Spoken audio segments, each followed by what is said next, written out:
Olá, colegas! Sou Valéria Oliva Carboni, radiologista especializada em ultrassonografia, e o assunto que será abordado hoje será ultrassom pulmonar, suas técnicas e achados normais. O ultrassom possui sensibilidade em diversas patologias pulmonares, tais como derrames, pneumotórax, pneumonias, embolias, congestão pulmonar, SARA, atelectasias, fraturas costais, entre outras. Ele é de grande auxílio naqueles pacientes cujas radiografias convencionais são de pulmão branco. Nesses pacientes, o exame é fundamental para diferenciar o líquido de consolidação, porque temos que ter certeza de que há ou não a necessidade de colocar o dreno. Cada método diagnóstico tem o seu valor e devemos reconhecer a necessidade de cada um para ser utilizado em seu momento devido. Sabemos há tempos que o ultrassom é mais rápido, mais barato, não utiliza radiação nem contraste, e quando não é possível a locomoção desse paciente, nós podemos ir realizar no leito. Além disso, em épocas atuais, falando de Covid, há também a necessidade de reduzir o risco de contágio.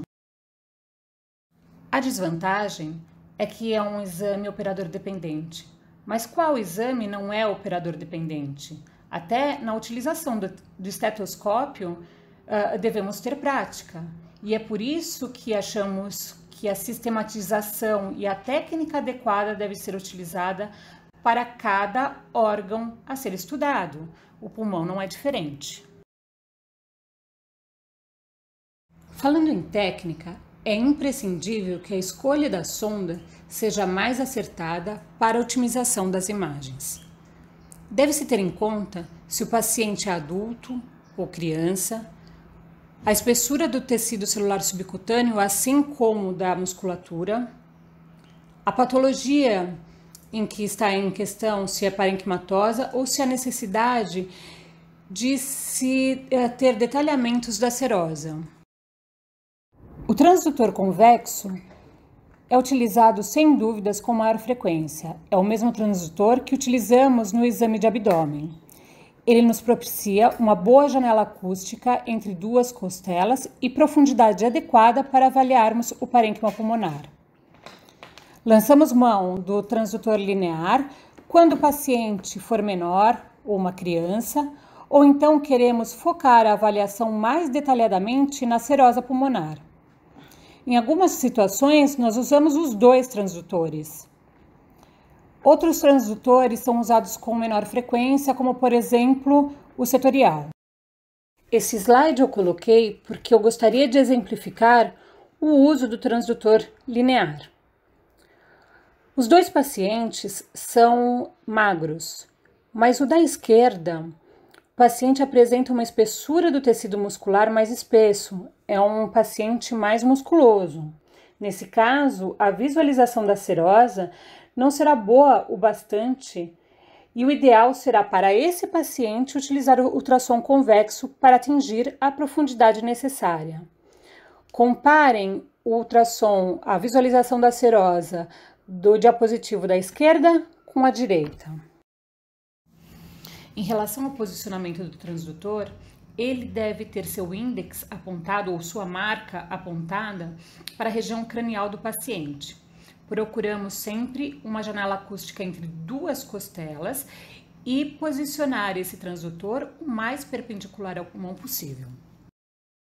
O método de varredura que penso ser o mais simples é o chamado método das 8 zonas. Dividimos cada hemitórax em 3 linhas longitudinais.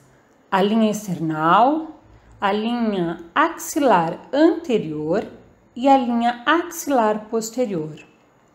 Traçamos então uma linha transversal na região do mamilo, separando a área acima em regiões superiores e abaixo as inferiores. E então numeramos 1, 2, 3 e 4. Fazemos o mesmo do lado contralateral. Esse método pode ser também chamado de método das 16 zonas, porque fazemos o exame e a varredura tanto do lado anterior quanto do lado posterior. Na região posterior, se o paciente estiver sentado e conseguir cruzar os braços, você terá uma varredura maior e uma área maior a ser avaliada. Os principais achados normais ao examinarmos o pulmão serão as linhas A, o sinal do morcego ou bat sign e o sinal da praia, como veremos a seguir. Assim que posicionarmos o transdutor, as duas costelas serão caracterizadas por duas imagens convexas hiperecogênicas, produtoras de duas grandes sombras acústicas posteriores. As linhas A são linhas hiperecogênicas que aparecem paralelas à serosa e sempre com a mesma distância e nada mais são do que a reverberação do som na serosa. São, na verdade, artefatos e que, neste caso, demonstram área de pulmão habitual. Para auxiliar também a avaliação do parênquima e da superfície da serosa, encontramos essas duas linhas hiperecogênicas convexas, que são as costelas, e a região medial, que é mais profunda, e é uma linha mais delgada, côncava, hiperecogênica também. E esse é o sinal do morcego, o bat sign. Para avaliarmos a presença do deslizamento entre os folhetos da serosa, além da visualização em si desse deslizamento, temos um outro artefato chamado cauda de cometa, que aparecem durante esse deslizamento.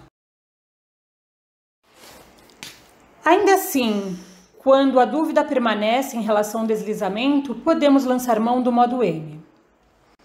O modo M aparece como um sinal ruidoso quando o deslizamento é positivo e é chamado o sinal da praia.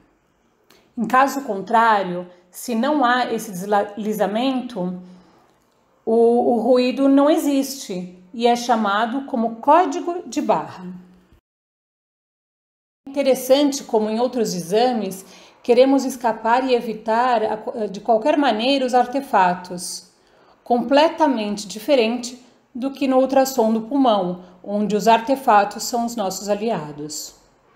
Eu agradeço a oportunidade e fico à disposição por este e-mail para solucionar qualquer dúvida.